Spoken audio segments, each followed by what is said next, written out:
Actually, I think this is the first class in orthopedics, isn't it? Yes, sir. So I will just go through the housekeeping rules. Today I will be discussing, coming 40-45 minutes, I will be discussing about dislocation of the shoulder. And at the same time, I will also be covering one small topic, proximal humerus fractures. Actually, the first topic is very, very important for you, the dislocations of shoulder, because you see these patients often in casualty. Even in playgrounds, when you are playing, if you're playing football, you fall down. Sometimes you get a shoulder dislocation. Sometimes your colleague, your friend gets a shoulder dislocation, and if you know how to reduce it in the field itself, you are going to be very well appreciated. Then the second topic that I have for today is as a short topic on proximal humerus fractures. But this proximal humerus fracture is not very important for the undergraduate discussion. But anyway, we will go through this and we will go through what is important for the undergraduate. Okay. So the general housekeeping rules are, I understand there are 98 participants coming to the Zoom, and maybe some people will be watching live through the YouTube link. So as our class leader, Abdullah, Abdullah has informed me that there should be an attendance.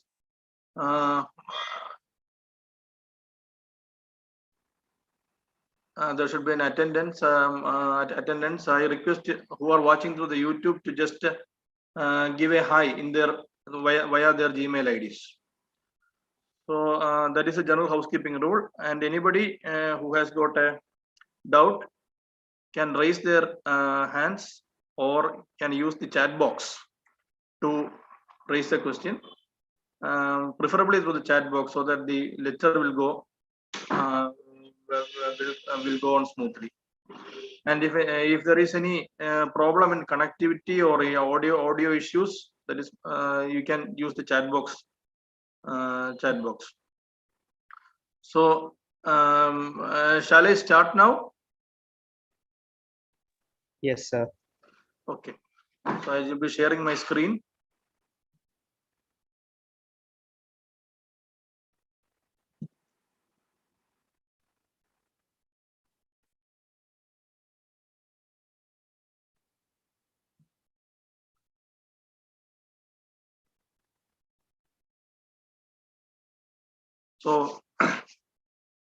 So my first topic today will be about, I'll be discussing about shoulder dislocation.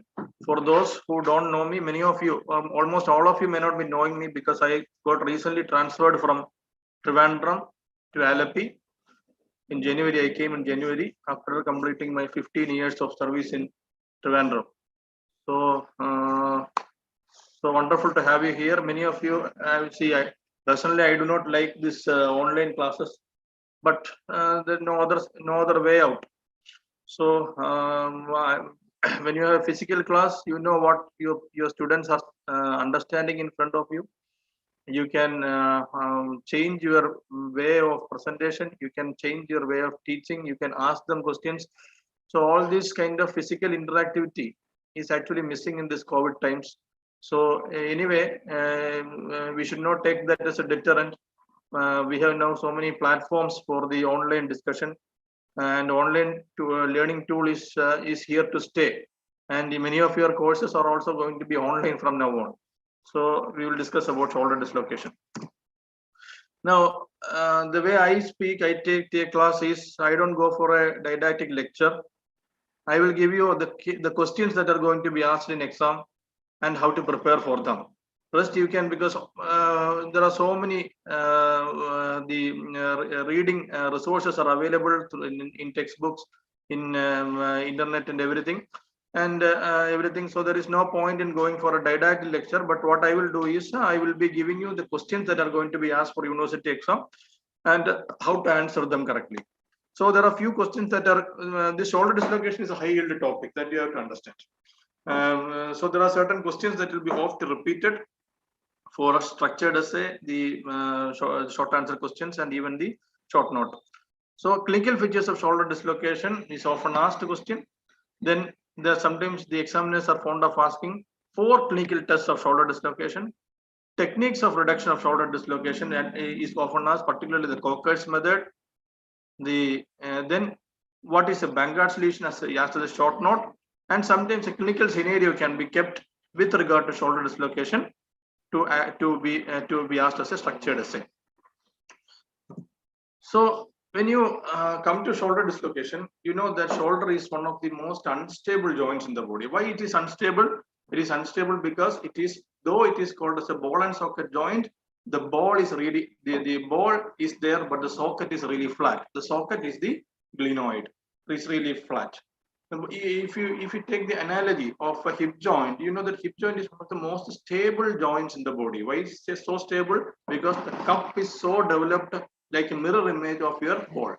So the head of the femur is articulating within the cup, which is almost 2/3 of a sphere. So inherently there is an anatomical stability given to the hip joint. But in the case of a shoulder joint, what is the problem? The shoulder joint per se is articulated. The humeral head, which is a spherical structure, is articulating with a relatively flat structure of the glenoid. Why is it so? Because you need the upper limb to have maximum mobility. So in shoulder, mobility is compromised, stability is compromised for mobility. That is the reason why shoulder joint happens to be the most common dislocating joint. Okay. When somebody tells about dislocation, you should have a clear idea of what is dislocation. So what is the definition of dislocation? See, I am showing you an X-ray here. I am showing you an X-ray here. You can see that this is the glenoid part. This is the humeral head part. Okay. So the humeral head is totally lying outside the glenoid. You know, when somebody tells you that there is a dislocation, you have certain clinical idea in your mind. But by definition, what is a dislocation? Dislocation is a complete loss of articular congruity between the members that form a joint. So that is dislocation. That is when there is a complete loss of articular congruity between the members of a joint. Subluxation means partial loss of articular congruity between the members of a joint. Okay. Now, depending upon the direction of dislocation, shoulder dislocations can be different types. Okay. You know that anterior dislocation, it is the most common type. Because 95% out of 100 patients you take coming to casualty with the shoulder dislocation, 95% of patients are going to have anterior dislocation. 3% of patients or maybe 4% of patients will have what is known as a posterior dislocation. So then there is a small percentage of patients which have something known as an inferior dislocation. Because in my experience, I have seen only 3 cases of inferior dislocation. So you know how much it is going to be rare. Then there are some very rare form of dislocations also. So 95% of dislocations are going to be anterior. And depending upon where the head is going to rest, it can be a subcoracoid, because it is going to under the coracoid. It can be subglenoid, it can be subclavicular, or sometimes it can be intrathoracic. It's very rare. I have not seen one intrathoracic, but it is there in the book. Okay. So anterior can be subcoracoid, subglenoid, subclavicular, and intrathoracic. And I told you posterior. Posterior is a very rare, but the question here is, in posterior dislocation, there are 2 things that are important. Posterior dislocation usually occurs in patients who are having seizures. You know that when there is an epileptic attack or a fits attack, the upper limbs will be going in a frenzied motion, and these patients can undergo posterior dislocation. Second thing, when you get an electric shock, and you fall down, so that is one situation when you get a posterior dislocation. Why I am telling this history is very important, because posterior dislocation it is difficult to identify in an X-ray unless you are specifically looking at it. But here the history gives you the clue. If the patient is coming with the pain in the upper limb, difficulty in moving the upper limb following a seizure attack, the bell should ring in your mind. The bell should ring in your mind that there is a possibility of a posterior dislocation, and you should specifically look in the X-ray. Suppose the patient is coming after electrocution, you should specifically look in the X-ray for a posterior dislocation, because posterior dislocation is often missed in the casualty, and the patient will end up having a functionless upper limb.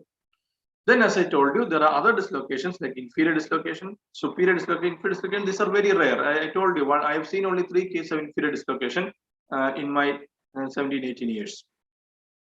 Okay, so the classification I have covered. So then we will come to the. Then we know we have to look at, there is something known as a habitual dislocation. Habitual dislocation means, as a habit, a person is able to dislocate, and most probably they will be able to relocate themselves also. This is usually bilateral, and it is usually painless.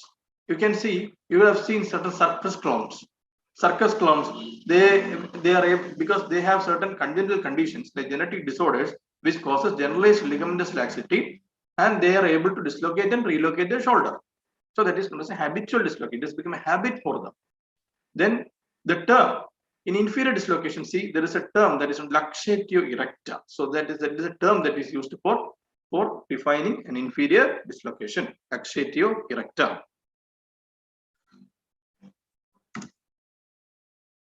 Now, usually, like this question, what are the clinical features? What are the clinical features of a shoulder dislocation? Okay, how the patient comes to the casualty. Now, patient comes with after the usually he comes after with a history of fall. Sometimes he comes with another history. He was lying in the bed, sleeping in the bed, and suddenly he had a popping sound in the shoulder, and after that he is having excruciating pain in the shoulder and is unable to use the or move the upper limb. And how he comes to the casualty is what is shown in this figure here. See, he will be holding the arm slightly abducted, that is the attitude of the limb. He will be supporting the arm with the other side, with the other hand, and he will be coming to the casualty. So that is the shoulder is slightly abducted and the elbow is slightly flexed. Is kept flexed to relieve the pain. That is how the patient usually comes to the casualty. So now you are suspecting the shoulder dislocation. So this is the clinical picture. Just give an attention to this clinical picture. I have taken a photograph of a patient with a shoulder dislocation. Now look at your own shoulder. Now your own shoulder has got a deltoid bulge. See, you even in the thinnest person, you will have, see, there will be a shoulder. The deltoid prominence will be there on the shoulder. This will be absent. Why is that deltoid is prominent? Because the humeral head is lying underneath the deltoid, and that is giving the prominence in the shoulder. When the shoulder is dislocated, the humerus head will be falling. Humerus head will be somewhere outside the glenoid. So the deltoid appears to be flat. This sign is known as deltoid flattening, or it is also known as squaring up of the shoulder. See, it is almost like the rounding of the shoulder is lost, and you get a squaring of the shoulder. And sometimes in thin persons, you will be able to see a visible bulge of the humeral head here in the subcoracoid area.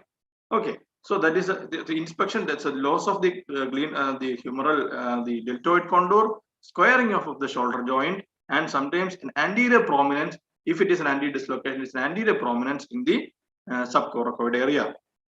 Okay, then see one more photograph. See, look at the other side, the glenoid the deltoid prominence here, and there is a squaring of the deltoid. Okay.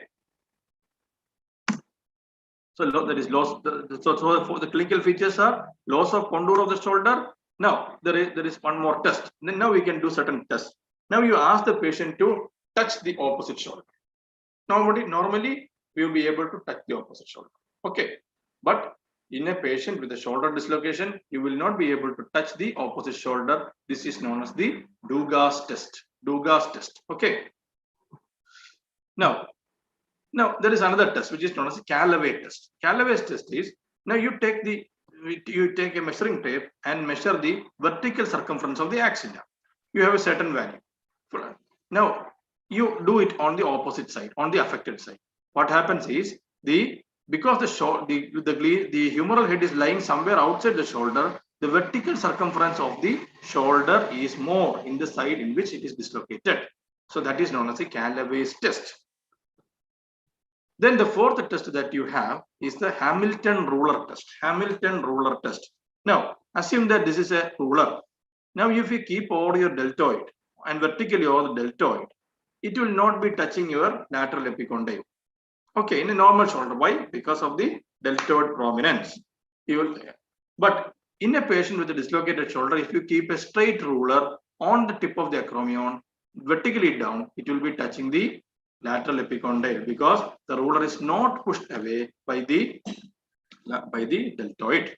So these are the clinical tests: squaring of the shoulder, Dugas test, Callaway's test, and ruler test.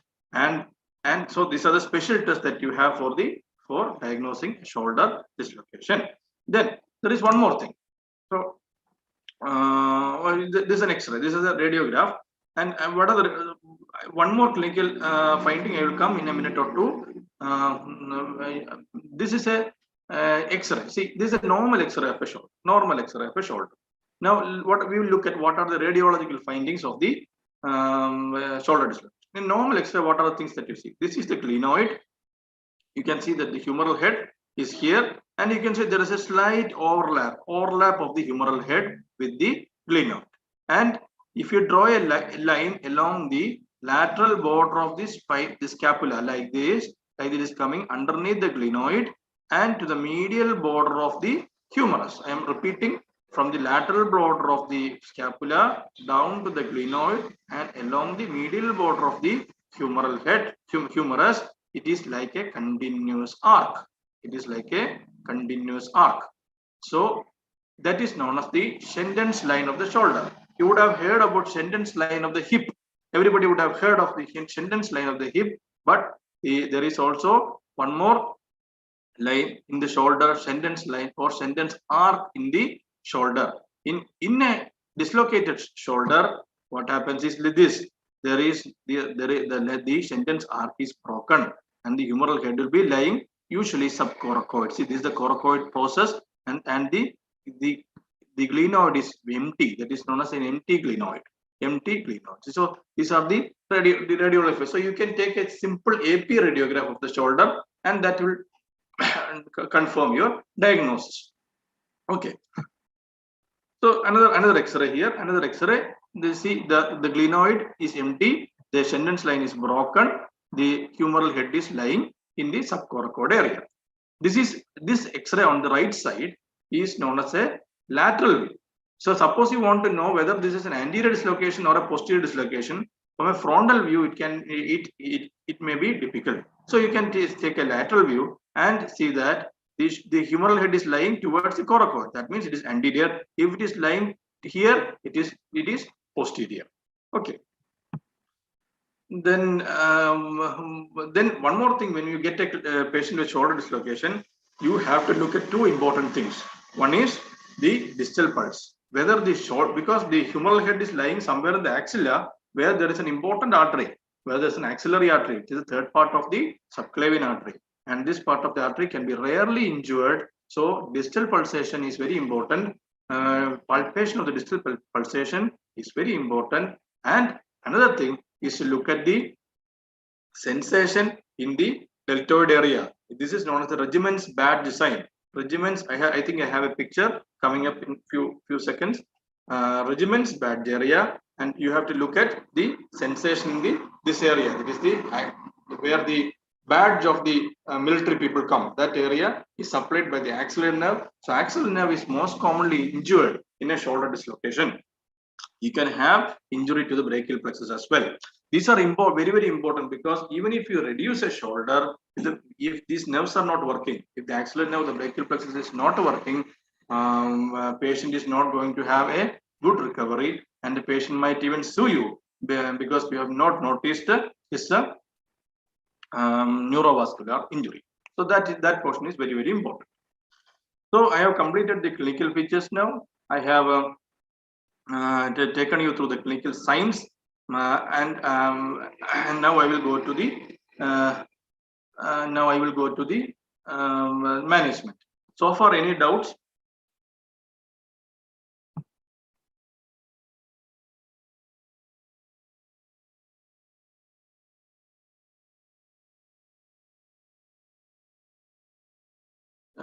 Shall I go ahead? Yes, sir. Okay. See, when a patient with a shoulder dislocation comes, he comes with howling with pain. Howling with pain. This is one of the most painful conditions that you can have. And the beauty of this is that once you reduce the shoulder, once you put back the humeral head into the glenoid, the relief of the patient is so immense that he will thank you for what you have done. And dislocation, for that matter, every dislocation happens to be an emergency because of two important things. One thing is, if you keep the joint in that position for a long time, it is almost difficult to reduce. The result matters. Second thing, there can be compression on the vital structures like the nerves, the vessels, and can result in a catastrophic injury to these structures. So all dislocations are important. To come to shoulder dislocation per se, the shoulder dislocation is if you keep it for more time outside, there is a chance for avascular necrosis, the blood supply of the humeral head to be cut off. So that becomes an urgent procedure. So generally, shoulder dislocations are managed by closed reduction, closed manipulated reduction, or CMR. Very rare situations where the closed manipulated reduction is unsuccessful, you have to resort to open reduction. One more thing I have to tell you, there is something known as a fracture dislocation. When you're talking about dislocation, you are not considering a fracture. But sometimes dislocations like the shoulder dislocations are associated with fractures. For example, the common fractures that you get along with the shoulder dislocation are greater tuberosity fracture, proximal humerus. So that is the importance of taking the proximal humerus fracture along with this topic. Proximal humerus. Sometimes you get fracture of the clavicle. Sometimes you get fracture of the ribs. So when you have a fracture associated with dislocation, you call it as a fracture dislocation. So the most common fracture that is associated with a fracture dislocation shoulder is the greater tuberosity fracture. Okay.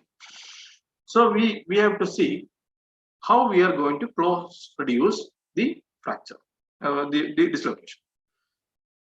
There are various techniques. If you go through the literature, there are more than 10-15 techniques are there, and many people have their own version of doing this technique. But essentially, the principle is the same.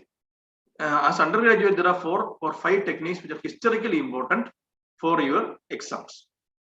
So I will go through this step by step. Okay.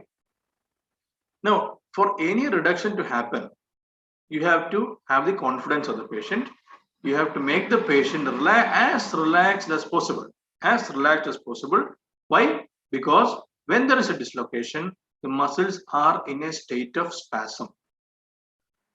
You have to relieve the spasm of the muscles. That is where your skill lies. You have to talk with the patient. You have to alleviate their fears. You have to ask them to cooperate. Of course, you can you put an IV line and give some sedation.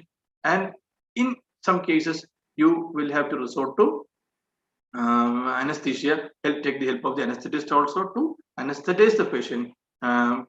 But generally, shoulder dislocation can be reduced even without anesthesia if you follow certain steps. Just there are 4 or 5 techniques that I have just mentioned. One is the traction counter traction method. Second is the Hippocrates method. Third is the Stimson's technique. 4 is a Coker's technique. Maybe 5th one is the Ferris method. All these are different techniques are there for reduction. Of this, Coker's has got a very important, very relevance in your practice, because that is the most common technique that you use generally. So I will go through each of the technique and I will tell you how each of this has to be done. Now, see, this is the traction counter traction method. This you have seen. If you are coming to casualty, you will have seen this traction counter traction method. So what is the use of traction counter traction? This is to relieve the muscle spasm. So it's assuming that this is an anterior dislocation, the the surgeon stands on the side of the affected affected arm, and what he does is he gives a downward traction along the humerus by holding just above the elbow. And assistant gives a counter traction with a rolled towel under the axilla. And along with the traction, a mild external rotation is given to the to the affected limb. This external rotation, what is the reason for giving this external rotation? This external rotation will make the cartilaginous globular part of the humeral head to come out of the bony block there. So generally, this has to be this is painful if you are doing it fast. So you have to do it very gently. Talk with the patient, relax him as much relaxed as possible, and do the reduction. Once you reduce, now you will hear a clunking sound, which indicates the shoulder, the humeral head falling back into the ligament, and patient will have a sudden relief of pain. So that is how the traction counter traction is. So the positions I have told you, we can just see this figure now. So this is the traction counter traction. How that counter traction is given under the pillow using a rolled towel. Okay. Now this is a Hippocrates method. This is the age-old method where you use one leg of the surgeon, and the surgeon is actually giving the counter traction by himself and also pushing on the humeral head by using his feet, and the other limb is actually giving the traction. So the counter traction is given by the leg of the surgeon. The traction is given by the arm on, and there is light. You can see the arrows. There is internal external rotation generally, so that the humeral head is pushed into the socket. So one more diagram for the humeral head from the side to make you understand. So the traction by the examiner or by the surgeon, counter traction is provided by the foot of the surgeon. Now this is not another method known as Stimson's method. Now Stimson's method is a passive reduction technique. Here the patient is kept prone, and you attach a weight onto the arm of the patient, with the arm dangling down the side of the examination couch. You keep it for some time like that. You raise the weight, and sometimes the shoulder will reduce. Generally, these are not used because it is difficult to keep the patient prone and all. But that is, you should know what is a Stimson technique, because Stimson technique is one prone technique of reduction in prone position. Then we'll come to what is the Coker's technique. Coker's technique. Now, this is the one that is commonly used by many of the surgeons. So the first diagram, how? See, position of the affected limb. The examiner is holding with his right hand. If it's on the right side, it's on the right by the right hand of the examiner, but by holding the elbow and giving a traction along the elbow. Then what happens? The arm is slightly abducted. And the arm goes into gentle external rotation, gentle without making painful, gentle external rotation. And once you go into full external rotation, the arm is taken into adduction and then internal rotation. Arm is taken into adduction, and so first is the slight abduction, flexion of the elbow, traction, then gentle external rotation. Once external rotation is achieved, you take the arm into adduction and internal rotation. These are the 4 steps in the internal rotation. You can combine these techniques. If you want to give a counter traction, you can use a rolled towel under the axilla and ask your assistant to give a counter. Sometimes it may be needed in muscular injuries. So this technique, this is a Coker's technique. Okay. Then what are the complications? So what are the complications of anti-dislocation? You can have early complications, late complications. So as I already told you, early complications can injury to the axillary nerve. It can be injury to the axillary artery. Sometimes it can be associated with the injury to the surrounding bones. Like I told you about the greater tuberosity, lesser tuberosity, neck of humerus. And very important, the thing that you missed is you can miss is it can also cause an injury to the rotator cuff, particularly in old age individuals. Suppose the patient is coming after 50 or 60, along with the shoulder dislocation, you might have a rotator cuff tear as well, which will hamper the rehabilitation of the patient. Sometimes if the injury is very severe, you can have certain specific lesions which are known as Hill-Sachs lesion and Bankard's lesion. What is Hill-Sachs lesion and Bankard's? I will tell you. I will come in a minute. So, we'll go to that. Okay. So, this is the one that I was telling about earlier. So, this is if there is an axillary nerve injury, you look at sensation here. You look for pinprick and touch. Pinprick and touch in this marked area. This is the area where you get a regiment's bad design. Now, coming to Bankard's lesion. What is a Bankard's lesion? This asks us a short note, 2-mark question. So Bankard's lesion, 2-mark question. So when the position in which the shoulder dislocates is this position, abduction, external rotation, abduction, external rotation. So what happens to the humeral head? There is a capsule. No, there is a shoulder as a capsule, and when you dislocate, the humeral head comes out of the capsule, tearing the capsule. Where is the tear going to occur? Typically, the tear occurs in this portion. This portion, where is this anterior part and the inferior part. Anterior where the capsule and the labrum comes and joins. Where the capsule and the labrum of the glenoid comes and joins in the anterior and inferior part of the glenoid. That is the area where usually the capsule gets torn. That lesion is known as a Bankard's lesion. So that you can see in this image as well, the anterior aspect and the inferior aspect. Because every time you take the shoulder into this position, into the abducted and external rotator position, you can feel your humeral head coming and stretching your capsule in this portion, the anterior inferior portion. So that is the anterior inferior lesion in the glenoid. That is known as the that is known as the Bankard's lesion. Bankard's lesion. Okay. So So if you are asked for a short note on Bankard, these are the 4 points that you should write. Capsulolabral levels. In the end, the site is important. Anterior inferior aspect of glenoid. It forms a hammock for the humeral head to rest. So every time you take that position into abduction external rotation, it becomes weaker and forms a hammock. This will result in recurrence of the dislocation of the shoulder. Recurrent dislocation. And sometimes, since every time the humeral head will come and hitch against this portion, the glenoid, there can be a mirror change in the humeral head, which is seen in the posterior superior.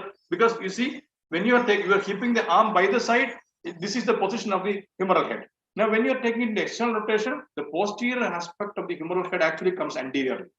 So this posterior aspect of the humeral head will come anteriorly and hitch against the sharp bony area of the glenoid.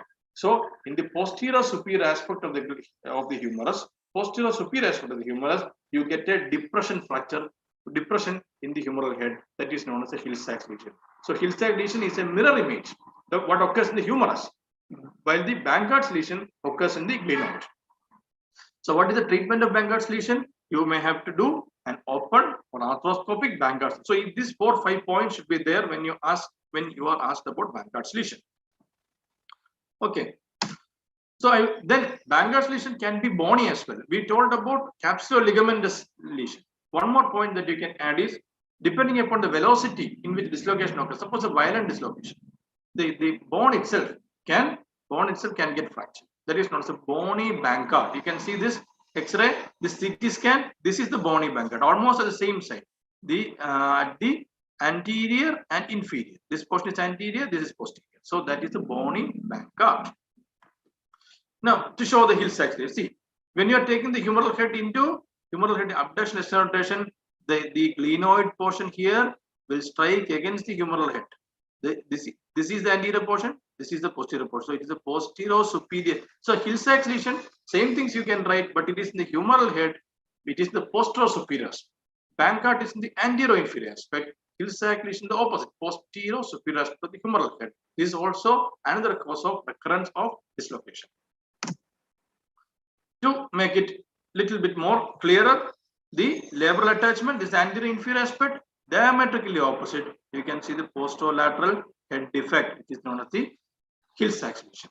So when you have a combination of Bangards plus a Hill-Sachs, the chance of getting a recurrent dislocation of the shoulder is very high.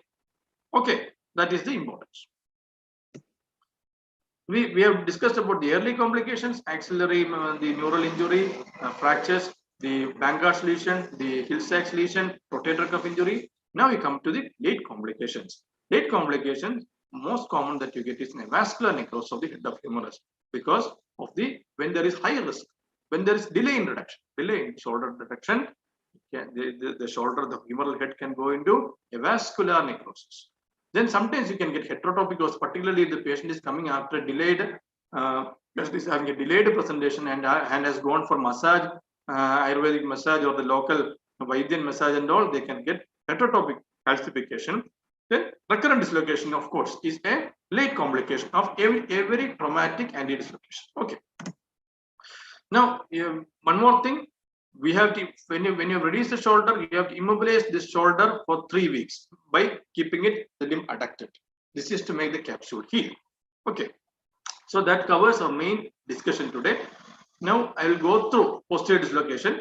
I've told you posterior dislocation very rare, 5% of the dislocations. It is usually seen as seizures. It is sometimes seen in electrocution and all. Here I told you in shoulder dislocated, patient is coming with slight abduction, while in posterior dislocation, the patient is coming with shoulder in adduction, flexion, and internal rotation. The typical finding is the shoulder is locked in internal. There is no external rotation at all in a posterior dislocation. That is important. The shoulder is locked in internal rotation. Told you all this. So that is a posterior dislocation, and you see this is see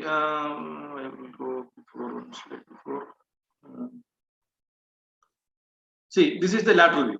This is known as scapular Y view. There are various traumatic views for trauma shoulder. See, you can see this is the coracoid. This is the coracoid, and you can see if the humeral head is lying anteriorly, it will be here. Here it is lying posteriorly. So a lateral view known as a scapular Y view will tell you whether the shoulder is an anterior or posterior. Close reduction of a posterior dislocation, not very important for you, but you have to give. So it is adducted like this. So the traction line has to be, the other one we are keeping in abduction and rotating. In a posterior dislocation, your traction has to be in the line of adducted, and somebody has to gently lift the humeral head into the glenoid fossa. Just 2 points in the line. So traction adduction, the other one in slight abduction. Now, what are the indications for operative treatment? Of course, if you are not able to do an open reduction, to do a closed reduction after giving anesthesia, also you are not able to. Then, along with the fracture dislocation, for example, you have proximal humerus fractures along with the dislocation. Most often, you will have to have an open reduction. Okay. These things in posterior dislocation, you get a reverse hill side. Not important for you, that you can omit, no problem.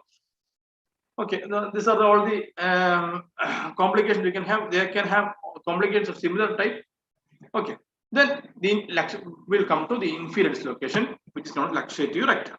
Now, the typical attitude in which the patient comes to the casualty will be like this. Patient will keep the arm above the head.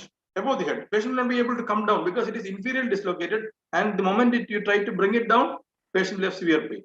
Now, it is interesting to see how it is reduced. See, this will be the position. See, this will be the position. Arm will be abducted. See, and you can see the humeral head is lying inferior. The humeral head, the glenoid is here. The humeral head is lying inferiorly.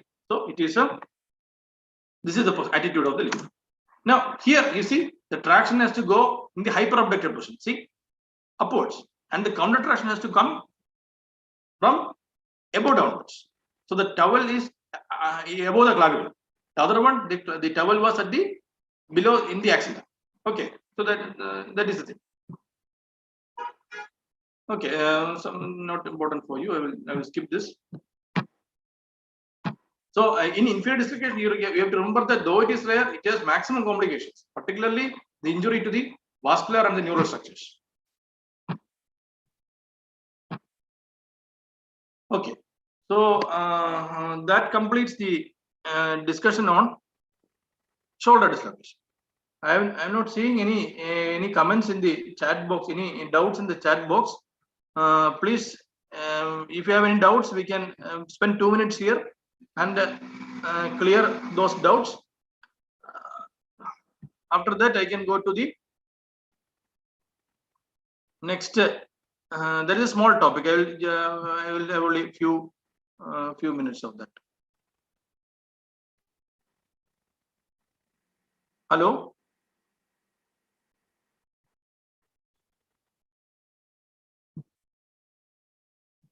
Hello. Hello. Yes, sir. Anybody has to ask anything, they can ask. We can spend 1 or 2 minutes. Is my next topic seen in the slide? Is seen in the screen? No, sir. What happened?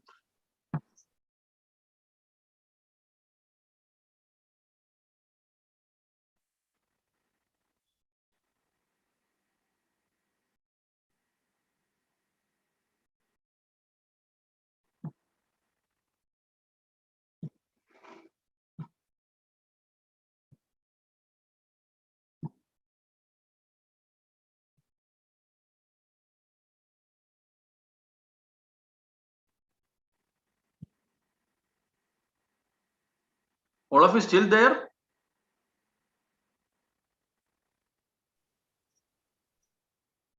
Hello. Yes, sir. How many are still there? I think most have left. I think No, sir. We are here. they are here. Nobody is responding anything in the chat box. How many of you have sustained anybody who has sustained a shoulder dislocation in his life? Just give a raise your hand. That use that icon.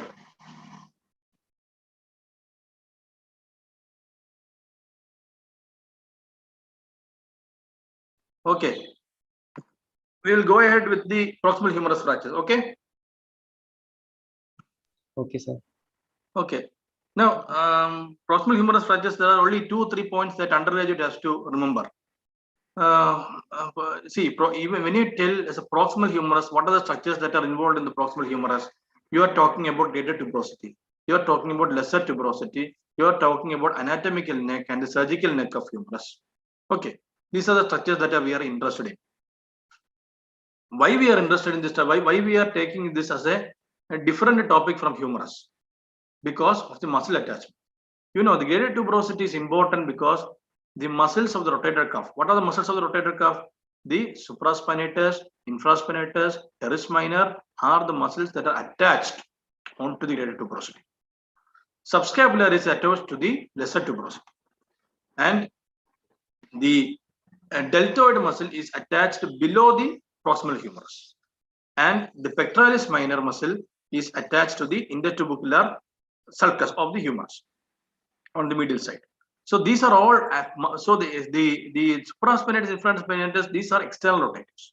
Subscapular is an internal rotator. Deltoid is an abductor. The pectoralis are adductors and medial rotators. So all these are muscles are actually acting in a different directions. So fractures on one of these bony attachments can produce a lot of deforming forces. So that is why we are taking as the proximal humerus as a separate topic. One more thing that is important is the head of the humerus is supplied by the end arteries coming from anterior circumflex humeral artery. You know that the surgical neck of the humerus has got a arcade of vessels coming from anterior circumflex and the posterior circumflex humeral artery, which are all branches of the axillary artery. But once that ascends into the anterior circumflex ascends through the intertubular groove, they become end arteries to supply the humeral head. So vascular supply can get cut off in a fracture. So that is the importance of looking at the proximal humerus fracture. I will go through this very quickly.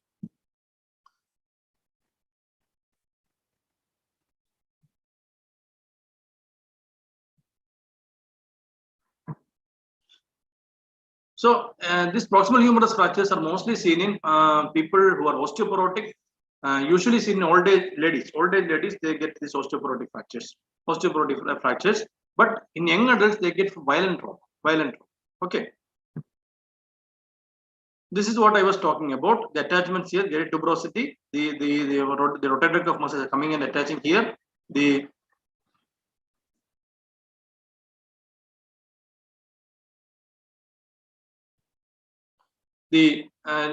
subscapular is coming and attaching the lesser tuberosity. This is the surgical neck part.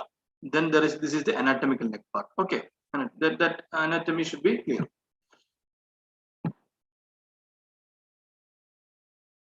This was a blood supply I was talking about. See, the anterior branch of the anterior circumflex. This is the primary supply. Anterior branch of the anterior circumflex. This is the primary blood supply. They are coming from axillary artery with the limited supply only from the posterior circumflex. So this area is not very well vascularized. So this is one of the common sites in the body where you get avascular necrosis. Okay. This is the blood supply that I have already mentioned the important point there.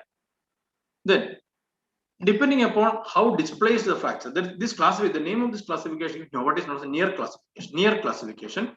So I told you there are 4 parts. You call the proximal humerus divide the proximal humerus into 4 parts. One is the great tuberosity part, lesser tuberosity part, anatomical neck part, and the surgical neck part.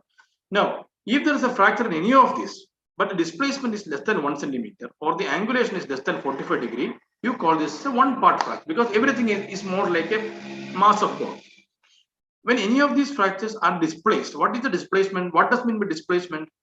When there is a displacement of more than 1 centimeter or angulation more than 45 degree, you call it as a 2-part, 3-part, or 4-part, depending on how many fragments are there. That is the basic idea of this classification.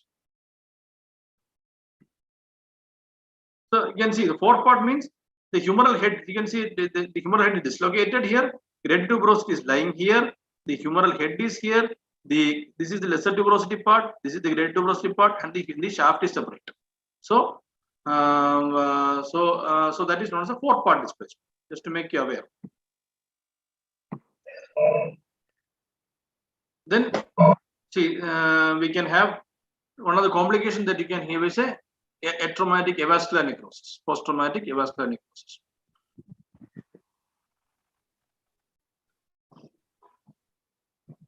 Treatment, non-operative. Non-operative treatment is there. Operative. Generally, if it is osteoporotic patients, old age patients, you generally opt for non-operative treatment. The problem with non-operative treatment is the abduction is limited after your treatment because 30-40 degree, maybe 50 degrees abduction they will have, and they may usually have pain also. So in young patients, you will have to have or resort for, because this is not a good for conservative treatment, you will have to do either a osteosynthesis by doing an open reduction internal fixation, or sometimes you have to replace if the bone is avascular, the high chance of avascular necrosis there, you will have to replace that humeral head, which is known as a Hemi Arthroplasty. Hemi Arthroplasty. Okay. So you look at this, the non-operative usually poor results. The only 1 out of 116, 1 by 16 will be able to raise their arm above 90 degrees, and most will have constant pain as well. Okay. Then the relevant portion I will come. To your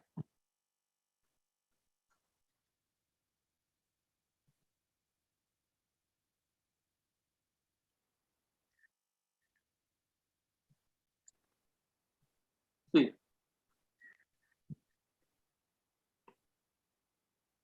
So this is a 4-part fracture. So you can see that this is the great tuberosity fragment actually is comminuted. Lesser tuberous somewhere here. The humeral head is somewhere here. The shaft also there is a fracture. So all these are and even you can see that it is not dislocated. It is not dislocated. So the surgeon here has opted for, see, this is a Hemi Arthroplasty. This is the Hemi Arthroplasty. So you should remember this conservative treatment. Second thing is open reduction internal fixation, either with screws, K-wires, or by plate fixation. And in cases where there is high chance for avascular necrosis, you have the option of doing a replacement, Hemi Arthroplasty. I was just looking with the plate host in this figure here.